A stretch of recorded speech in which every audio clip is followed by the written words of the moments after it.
सिंध जे ख़ूबसूरत खिते लाड़ बांगे जो तारीख़ी हैसियत रखंदड़ बदीन ज़िलो 1975 में ज़िले जी हैसियत माणे सिंध जे नक्शे ते ज़ाहिर थियो। 2023 में बदीन ज़िले जी आदमशुमारी वधी 20,01,262 ताईं वञी पहुती आहे। बदीन ज़िलो 5 तहलकनि ते मुश्तमिल ज़िलो आहे, जंहिंमें बदीन, गोलारची, मातली, तलहार ऐं टंडो बागो शामिल आहिनि। बदीन ज़िले जी कुल इंसानी आबादी में 70% आबादी ॿारनि में रहे थी ऐं 30% इंसानी आबादी बदीन ज़िले जे 13 नंढनि वॾनि शहरनि में आबाद आहे। मकानी इदारनि हवाले सां बदीन ज़िले में टोटल 68 यूनियन काउंसिलूं आहिनि, 2 म्यूनिसिपल कमेटियूं ऐं 10 टाउन कमेटियूं ऐं 1 ज़िले काउंसिल पंहिंजा फ़र्ज़ अंजाम ॾेई रही आहे। सरासरी नज़र विझबी त हिन वक़्तु बदीन ज़िले में 68 यूनियन काउंसिलनि जा चेयरमैन, 2 म्यूनिसिपल कमेटियुनि जा चेयरमैन, 10 टाउन कमेटियुनि जा चेयरमैन ऐं 1 ज़िले चेयरमैन बदीन ज़िले में कमु करे रहियो आहे। बदीन ज़िले में 2 क़ौमी तक ऐं 5 सूबाई तक आहिनि। 2024 ईस्वी ताईं बदीन ज़िले में टोटल वोटरनि जो तइदादु 9,42,176 आहे, जंहिंमें मर्द वोटरनि जो तइदादु 5,60,009 आहे ऐं औरत वोटरनि जो तइदादु 4,36,167 वोट बदीन ज़िले में दाख़िल आहिनि। तकवाइज़ नज़र विझंदासीं त बदीन ज़िलो 2 क़ौमी तकनि ते मुश्तमिल आहे, जंहिंमें NH 222 बदीन 1 जेको 3 तहलकनि मातली, तलहार ऐं टंडो बागो ते मुश्तमिल वॾो तक आहे। NH 222 तक ते टोटल वोटरनि जो तइदादु 4,71,595 आहे, जंहिंमें मर्द वोटरनि जो तइदादु 2,52,138 आहे ऐं औरत वोटरनि जो तइदादु 2,19,457 आहे। बदीन जे ॿिए तक NH 223 जेको 2 तहलकनि ते मुश्तमिल आहे, जंहिंमें बदीन ऐं गोलारची तहलको शामिल आहिनि। NH 223 बदीन ते टोटल वोटरनि जो तइदादु 4,70,581 आहे। मर्द वोटरनि जो तइदादु 2,53,871 आहे ऐं औरत वोटरनि जो तइदादु 2,16,710 आहे। अहिड़ी तरह सूबाई तक 68, मातली तक ते टोटल वोटरनि जो तइदादु 1,92,570 आहे, जंहिंमें मर्द वोटरनि जो तइदादु 1,03,518 आहे ऐं औरत वोटरनि जो तइदादु 99,052 आहे। सूबाई तक PS 69 तलहार ते टोटल वोटरनि जो तइदादु 1,95,864 वोट दाख़िल आहिनि। तलहार तक ते मर्द वोटरनि जो तइदादु 1,04,701 वोट दाख़िल आहे। अहिड़ी तरह सूबाई तक PS 70 टंडो बागो ते कुल वोटरनि जो तइदादु 1,97,321 वोट दाख़िल आहिनि, जंहिंमें मर्द वोटरनि जो तइदादु 1,05,372 आहे ऐं जॾहिं त औरत वोटरनि जो तइदादु 91,949 आहे। सूबाई तक PS 71 बदीन ते टोटल वोटरनि जो तइदादु 1,92,257 आहे, जंहिंमें मर्द वोटरनि जो तइदादु 1,02,621 ऐं औरत वोटरनि जो तइदादु 89,636 आहे। सूबाई तक PS 72 गोलारची वारे तक ते टोटल वोटरनि जो तइदादु 1,64,164 आहे ऐं मर्द वोटरनि जो तइदादु 89,797 आहे ऐं औरत वोटरनि जो तइदादु 74,367 आहे। 8 फरवरी 2024 ते ऐलानियल आम इलेक्शन ते पोलिंग स्टेशनूं ऐं पोलिंग अमलो पिणु मुक़ररु कयो वियो आहे। टोटल 693 पोलिंग स्टेशनूं ऐं 2100 पोलिंग बूथ क़ाइमु कया विया आहिनि। बदीन जे NH 222 तक ते 368 पोलिंग स्टेशनूं ऐं बदीन जे NH तक 223 ते 355 पोलिंग स्टेशन क़ाइमु कयूं वियूं आहिनि। बदीन ज़िले जे 2 क़ौमी तकनि ते 29 उम्मीदवार ऐं बदीन ज़िले जे 5 सूबाई तकनि ते 69 उम्मीदवार चूंड मुक़ाबले में हिसो वठी रहिया आहिनि।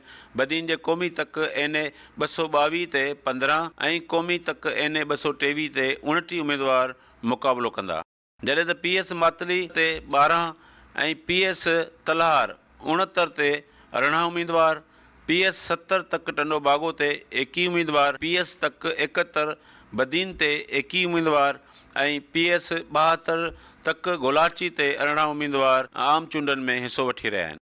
2018 वारी चूंडनि में 2 क़ौमी सीटनि ते हिकु PP जे मीर ग़ुलाम अली टालपुर ऐं ॿी क़ौमी सीट ते GDA जी उम्मीदवार डॉक्टर फ़हमीदा मिर्ज़ा कामयाबु थिया हुआ ऐं बदीन ज़िले जे 5 सूबाई सीटनि ते PP जा 4 ऐं GDA जो 1 उम्मीदवार कामयाबु थियो हो। 2018 वारी आम चूंडनि में उन वक़्त जे तक 229 ते PP जी उम्मीदवार मीर गुलाम अली टालपुर 96,977 वोट खणी जीडीए जे उम्मीदवार हसाम मिर्ज़ा खे शिकस्त ॾिनी ऐं हसाम मिर्ज़ा 81,828 वोट खणी ॿिए नंबर ते रहियो। जॾहिं त 2018 वारे क़ौमी तक 230 ते जीडीए जे उम्मीदवार डॉक्टर फेमिदा मिर्ज़ा 96,875 वोट खणी कामयाब थी ऐं पीपीए जे उम्मीदवार हाजी रसूल बख्श चांडियो 96,015 वोट खणी 860 वोटनि ते नाकाम बणियो।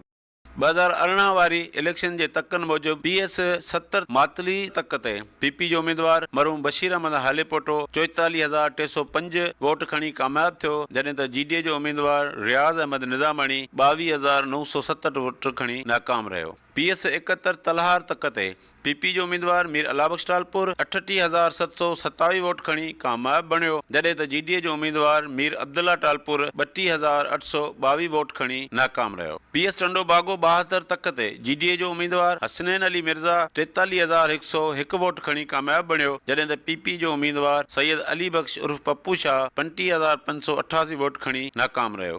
PS बदीन 73 तक ते पीपी जो उम्मीदवार ताज मोहम्मद मल्हा 37,645 वोट खणी कामयाब थियो, जॾहिं त जीडीए जी उम्मीदवार डॉक्टर फेमिदा मिर्ज़ा 37,364 वोट खणी नाकाम रही।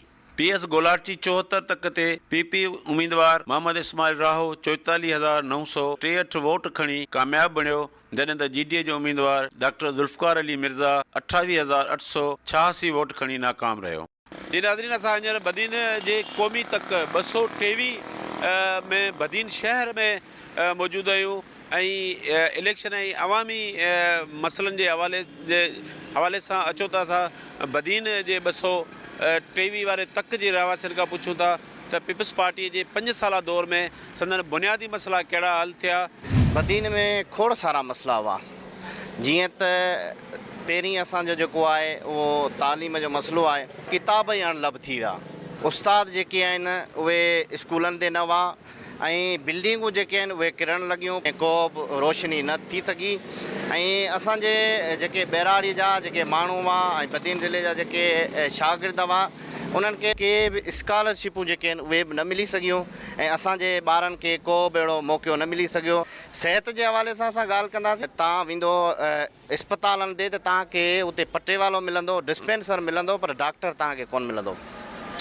दवाउनि जी त हूअं बि खोट आहे, पर तव्हां ॾिसंदो असांजी वॾे में वॾी जेकी इस्पताल इंडस इस्पताल आहे उते बि उहे बजेटूं ई बंदि करे ऐं जेके मुलाज़िम आहे उन्हनि खे बेरोज़गार करे छॾियो। ऐं रोडनि रस्तनि जे हवाले सां असां ॿुधाईंदासीं त बदीन जा जेके बि 5 जेके तेलका हुआ, 5 तेलकनि में रोडनि रस्तनि जे हवाले सां का बि तरक़ी ॾिसण में कोन आई, उहा नवाण कोन आई। जेके रोड रस्ता जिते जिते खंडर बणियल हुआ उहे उते ई रहिया, जीअं ई शुरू खां उहे जेके आहिनि दरबदरी वारी जेके आहिनि रोड जेके दरबदर हुआ उहे उन हालत में रहिया, पर को बि किथे जेको आहे उहो रोड न ठही सघियो। पीअण जे पाणी जे हवाले सां असां ॻाल्हि कंदासीं त साफ़ु पीअण जो पाणी जेको आहे उहो माण्हुनि खे मुहैया न थी सघियो। हिते बदीन ज़िले में तक़रीबन 130 जे लॻभॻि फिल्टर प्लांट हुआ, जिन मां सिर्फ़ु फिल्टर प्लांटनि जी असां जॾहिं विज़िट कई त 5 के 6 फिल्टर प्लांट जेके हुआ उहे हलिया पिए पीअण जे पाणी जे हवाले सां। पीअण जो पाणी जेको आहे उहो माण्हुनि खे कोन मिली सघियो। बदीन में जेके पीअण जे पाणी जे हवाले सां जेके लाइनूं हुयूं उहे टुटी वियूं हुयूं, गटरनि जा जेके पाणी हुआ उहे उन में मिली करे उहो माण्हू जेके आहिनि उहे पाणी वापराइण शुरू करे छॾियो ऐं उनजे करे मुख़्तलिफ़ जेके आहिनि उहे माण्हुनि में बीमारियूं जेके आहिनि उहे फैलिजी वियूं हलियूं, पर पीअण जो पाणी जेको आहे माण्हुनि खे मुहैया न थी सघियो। उनखां अलावा ज़रई ज़मीन जो जेको पाणी आहे उन हवाले सां असां ॻाल्हि कंदासीं त ज़रई ज़मीननि जो पाणी जेको आहे उहो असां मुसलसिल जेको आहे रोडनि रस्तनि ते रहियासीं, मुसलसिल असां जेको आहे उहो आवाज़ु उथारींदा रहियासीं त बदीन ज़िलो साहिली पट्टीअ जो जेको ज़िलो आहे, हीउ पुछड़ जो ज़िलो आहे, हीउ ट्रेल जो ज़िलो आहे, पर हुकूमत खे का बि हुकूमत जे कननि ते का बि जूम न सुरी ऐं असां वटि जेको आहे मुसलसिल सोक रही। बदीन में माण्हू आहिनि खोड़ फुरनि में मारिजी विया हलिया, चोरियुनि में मारिजी विया हलिया, खोड़ जेके माण्हू आहिनि उहे मंशात में मारिजी विया। ख़ुदि बेरोज़गारीअ जे करे माण्हुनि वटि रोज़गार कोन्हे। माण्हू जेके आहिनि बदीन ज़िले मां लॾ पलाण करे विया। इलाही माण्हुनि ख़ुदकशियूं करण ते जेके आहिनि उहे मजबूर थी विया हलिया ऐं बुख ऐं बदहालीअ जे करे वधि में वधि जेके आहिनि उहे ख़ुदकशियूं कयूं आहिनि ऐं ख़ुदकशियुनि ते को बि अहिड़ो कंट्रोल न थी सघियो ऐं को बि माण्हुनि खे नौजवाननि खे रोज़गार कोन मिली सघियो। उन जे करे ऐं पुलिस जो जेको आहे उहो सिर्फ़ु उन्हनि जेके थाणा आहिनि उहे वॾेरनि जे मनमानीअ जे हवाले सां उहे हलाया, बाक़ी को बि अमन कोन थी सघियो। ओवरऑल एडमिनिस्ट्रेटिव पॉलिटिकल सोशल जेके बि इशू हुआ फेल रहिया ऐं 2022 जे बोर्ड जो बि तव्हांखे मिसाल हूंदो उहो अञा ताईं पाण उनखे रिहेबिलिटेट न करे सघिया आहियूं।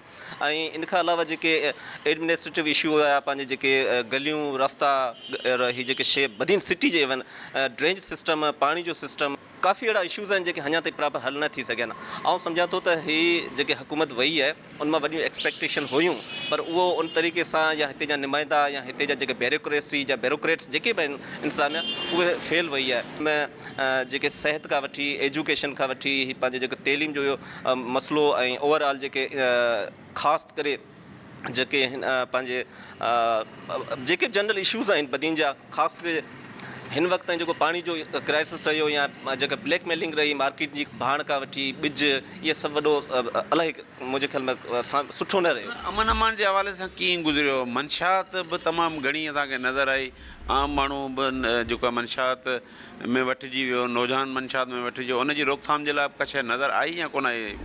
सर, मंशात जे हवाले सां बिल्कुलु कुझु कोन्ह थियो ऐं मंशा जंहिं तरीक़े सां बदीन में अचे पई ऐं उन ते जेको एडमिनिस्ट्रेटिव खे इंतज़ामिया खे उन ते जेको कमु करणु खपे हा, उहो न। काफ़ी अहिड़ियूं शयूं आहिनि जेके सरे आम नंढड़े दुकान ते मिली थियूं वञनि, शराब खां वठी कचे शराब खां वठी ऐं हर लेवल ते बदीन ज़िले जे जेके हर सिटी में, हर शहर में, हर ॻोठ में वेंदा तव्हांखे इन मंशात सरेआम मिले थी। ऐं इन ते रुगो सिर्फ़ु मंशात फ़रोश जेके आहिनि उहे उन्हनि जो मसइलो न आहे, पर जंहिं हिसाब सां जेको आवाम जेके ऐं ईंदड़ नसल ते जेके असरात पवनि था, ऐं सम्झां थो इन फ्यूचर इहे ख़तरनाक जेके साबित थी सघनि था। सो ऐं सम्झां थो सभिनी खां अहम इशू आहे त मंशात खे कंट्रोल कयो वञे ऐं मंशात जे ख़िलाफ़ु जेका मुहिम अहिड़ी हलाई वञे ऐं मीडिया जे थ्रू उनजो अहिड़ो नैरेटिव पैदा कयो वञे त जीअं मंशात फ़रोशनि जे ख़िलाफ़ु प्रॉपर जेके एक्शन थियणु खपनि उहे ईअं एक्शन थियनि त मंशात बंदि थी सघे। हाणे जेके इलेक्शन्स बि अचनि पियूं, जनरल इलेक्शन्स, ऐं आवाम खे बि इहा अपील कजे त जेके बि असांजा नुमाइंदा आहिनि उन्हनि खां ज़रूरु उहा घुर कजे त असांजा जेके एजुकेशन, सिहत, एडमिनिस्ट्रेटिव जेके बि इशूज़ आहिनि उहे ऐं मंशात जा जेके इन कारोबार आहिनि उहे बंदि कया वञनि। ऐं पाणी जो मेजर बदीन में वॾो इशू रहे थो हर साल, या क्राइसिस थिए थी या बोर्ड थिए थी। ऐं इन खां अलावा जेको ॿिज ऐं भाण जी जेका ब्लैकमेलिंग थिए थी, ब्लैकमेलिंग मार्केट थिए थी, इन ते बि कंट्रोल कयो वञे। इहो ज़रूरु डिमांड कजे, उनखां पोइ वोट ज़रूरु ॾिजे पंहिंजे जेको नुमाइंदो आहे, सवाल ज़रूरु कजे। बिल्कुलु उनखां सुवाल ज़रूरु कजे। पहिरीं त साईं बदीन ज़िले जो को मालिक ई कोन्हे को। जेकॾहिं हिते जो MP MLA बदीन जो लोकल माण्हू हो, जेकॾहिं चाहिया त बदीन पैरस हुजे, बदीन जी तेल गैस ऐं जेके शुगर मिलनि जी इंडस्ट्री जेके पैसो मिले थो उहो किथे थो ख़र्च थिए? असीं इहो थो ॿुधायूं टाउन कमेटी 3.5 करोड़ रुपया महीने ते ॾिए थी, उहो किथे थी ख़र्च करे? बदीन जा जेकॾहिं 1 करोड़ रुपया हिकु महीने ते ख़र्च करे, बदीन पैरस हुजे। बदीन जी तेल, बदीन जो गैस, बदीन जी टमाटा आहे, टमाटो बदीन जो, सारियूं जेके मिलूं आहिनि तमामु घणियूं चांवरनि जूं उहे बदीन में, पर बदीन जा जेके चूंडल नुमाइंदा आहिनि इहे करप्ट ऐं जेके करप्शन जी बेहद जेका कई अथनि, तमामु घणी कई अथनि। जेकॾहिं बदीन जा कमु कनि न, बदीन जा कमु कनि, हुननि खे वर्कनि जी ज़रूरत ई कोन्ह पवे, छो जो वर्क उहो हूंदो आहे कमु ॾेखारींदो आहे। वोट बैंक उहो आहे, जेकॾहिं केर बि कहिड़ो मुखालफ़त हुजनि। हाणे जेकॾहिं हिकिड़ो हिते जो MP MLA जे पुट जे पोयां पुलिस जूं 3 मोबाइलूं, तव्हां अंदाज़ो लॻायो उन मोबाइलनि ते ख़र्चु कोन्हे, उहो कंहिंजो ख़र्चु आहे? असां आवाम जो ख़र्चु आहे, असां जेका टैक्स भरियूं था उन्हनि जो ख़र्चु आहे। ऐं टैक्स करोड़ रुपया बदीन ॾिए थो, बदीन तेलके जी थो ॻाल्हि करे, करोड़ रुपया ॾिए थो। छा कयो आहे बदीन जी MP MLA 5 साल खां? जेकॾहिं बदीन जे माण्हुनि में शौर ऐं सुजागी हूंदी न, त हींअर हिन वारे नओं माण्हू आणीनि, सुठो माण्हू आणीनि जेको बदीन जी आवाम जी ख़िदमत करे ऐं बदीन जे शहर जेको खंडराट पियल आहे इनखे सुठो ऐं सुहिणो बनाए। बदीन जूं पार्कूं तबाह लॻी पियूं आहिनि, बदीन जा गटर, बदीन जा तइलीमी अदारा, बदीन जा सिहत मर्कज़, माण्हू किॾां वञे? जी नाज़रीन, असां हिन वक़्तु इन 222 वारे तक में मौजूदु आहियूं, जिते अॼु असां इलेक्शनी अवामी मसइलनि जे हवाले सां इन 22 जे तक जे रहवासियुनि खां पुछंदासीं त पीपल्स पार्टीअ जे दौरे हुकूमत 5 साल में हुननि जा कहिड़ा बुनियादी मसइला हल थिया।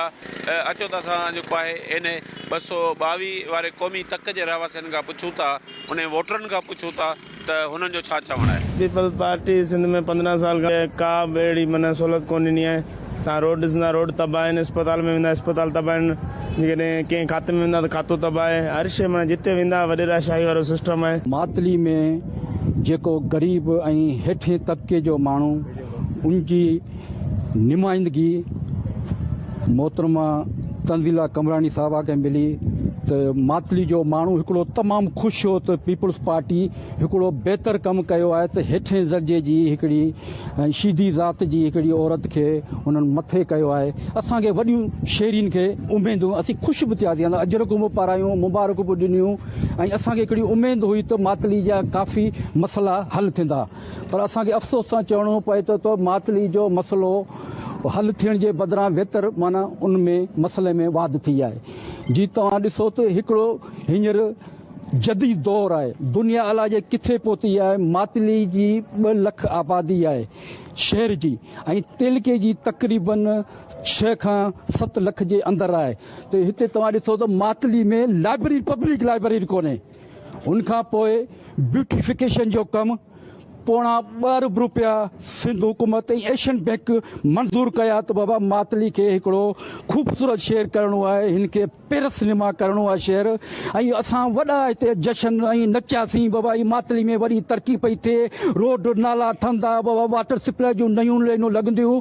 पर अफ़सोस सां चवणो पए पोणा 2 अरब रुपए जी वॾी मेगा प्रोजेक्ट हो, पर तव्हां ॾिसो ही रोड टुटो पियो आहे, नाक़िस मटीरियल इस्तेमालु कयो वियो आहे।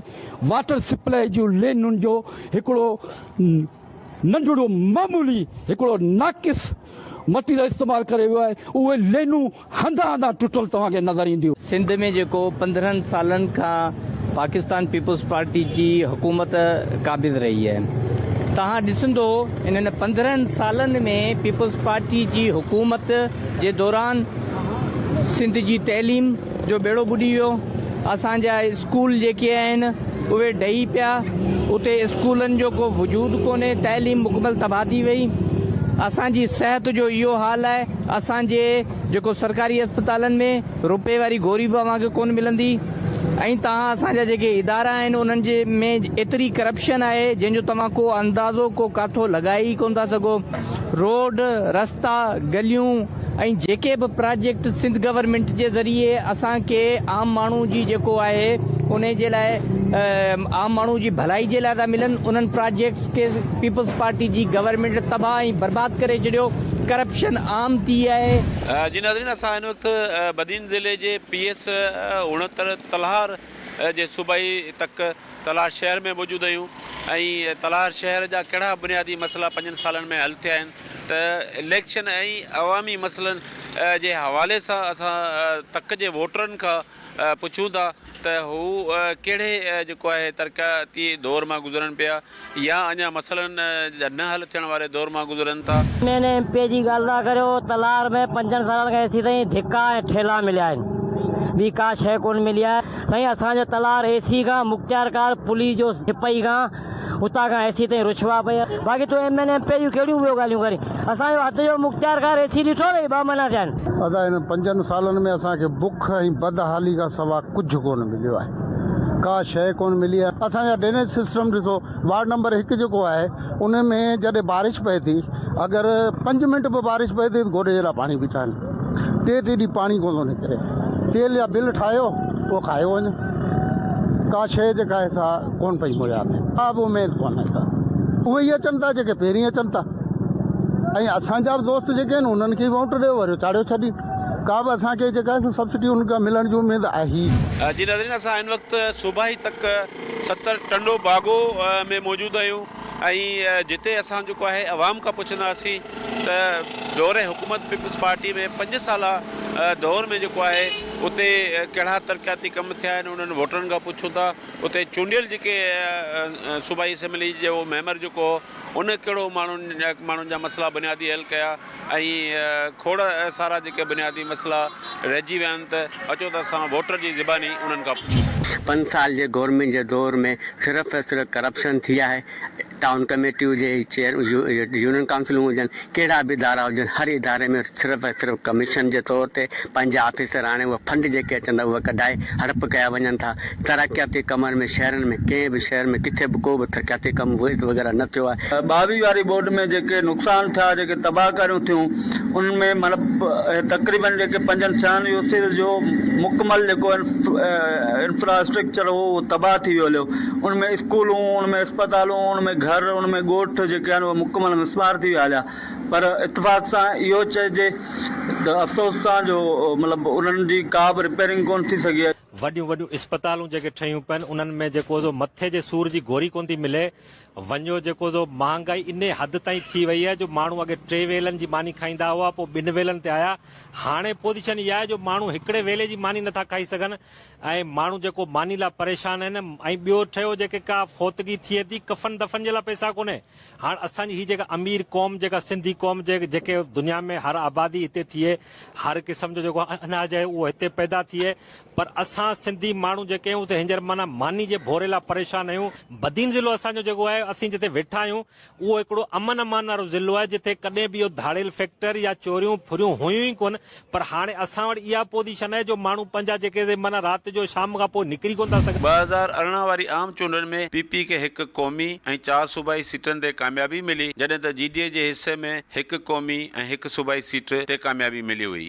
2024 जे आम चूंडनि जो चहचटो ज़िले बदीन में ज़ोर वठी वियो आहे। हिन भेरे बि पीपी ऐं जीडीए जे उम्मीदवारनि में सख़्तु मुक़ाबले थियण जा इम्कान आहिनि। 2024 जे 8 फेबरवरी ते थींदड़ आम चूंडनि में बदीन जे क़ौमी तक NA 222 ते पीपी जो उम्मीदवार मीर ग़ुलाम अली टालपुर ऐं जीडीए जो उम्मीदवार मीर हुसैन बख्श टालपुर में मुक़ाबला थींदा ऐं NA 223 तक बदीन ते पीपी जो हाजी रसूल चांडियो ऐं जीडीए जी उम्मीदवार डॉक्टर फहमीदा मिर्ज़ा विच में सख़्तु मुक़ाबलो थियण जा इम्कान आहिनि। सूबाई तक पीस 8 मातली ते पीपी जो ॾाॾा मोहम्मद हालेपटो ऐं जीडीए जो मंसूर खान निज़ामानी विच में दिलचस्प मुक़ाबलो थियण जा इम्कान नज़र अचनि था। PS तलार 69 तक ते पीपी जो मीर अलाबख्श टालपुर ऐं जीडीए जो मीर अब्दुल्ला टालपुर में मुक़ाबले थियण जा इम्कान आहिनि, जॾहिं त PS टंडो बागो 70 तक ते पीपी जे अरबाब अमानुल्ला ऐं जीडीए जे हसनैन मिर्ज़ा में सख़्तु मुक़ाबलो थियण जा इम्कान आहिनि। PS बदीन 71 तक ते पीपल्स पार्टीअ जो उम्मीदवार ताज मोहम्मद मल्हा ऐं जीडीए जो डॉक्टर ज़ुल्फ़कार अली मिर्ज़ा में दिलचस्प मुक़ाबले थियण जा चिटा इम्कान आहिनि। PS 72 गोलाचीअ जे तक ते पीपी जे इस्माइल राहो ऐं जीडीए जे अमीर हुसन पंवर जे विच में मुक़ाबले थियण जा इम्कान चिटा आहिनि।